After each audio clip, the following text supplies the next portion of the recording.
Bonjour, je m'appelle Yasmine, étudiante en Master 2 Biochimie. Aujourd'hui, je vais vous présenter le contrôle de qualité interne au sein d'un laboratoire d'analyse médicale, en expliquant son importance et les principales étapes depuis le prélèvement jusqu'au rendu des résultats. Le laboratoire d'analyse médicale joue un rôle essentiel dans le diagnostic et le suivi des patients.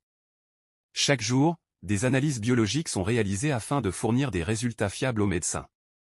Pour garantir la justesse et la précision de ces résultats, le laboratoire applique rigoureusement le contrôle de qualité interne. Le contrôle de qualité interne est un ensemble de procédures réalisées quotidiennement au laboratoire. Il permet de vérifier que les réactifs, les appareils et les méthodes d'analyse fonctionnent correctement avant l'analyse des échantillons des patients. Son objectif principal est de détecter toute erreur analytique et d'assurer la sécurité des résultats rendus.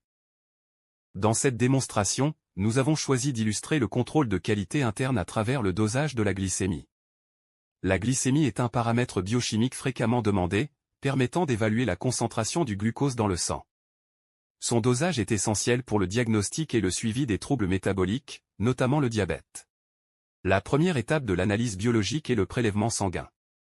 Chez l'enfant, le prélèvement est réalisé avec précaution, dans des conditions d'hygiène et de sécurité strictes. Le sang est recueilli dans un tube sec, destiné à l'obtention du sérum nécessaire à l'analyse de la glycémie. Avant de commencer l'analyse, les réactifs nécessaires au dosage de la glycémie sont préparés.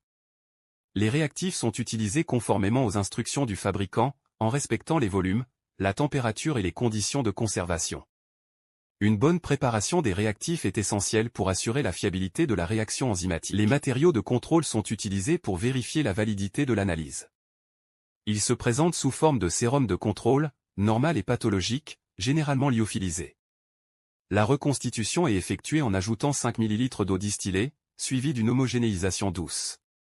Les contrôles sont ensuite conservés selon les recommandations du fabricant, au réfrigérateur ou au congélateur. Pour chaque analyse, plusieurs tubes sont préparés. Un tube blanc est utilisé pour le réglage de l'appareil. Un tube contenant l'étalon permet le calibrage. 2 tubes sont réservés au sérum de contrôle normal et pathologique. Enfin, un tube contient le sérum du patient. Cette organisation permet de vérifier la validité de l'analyse avant de traiter l'échantillon du patient.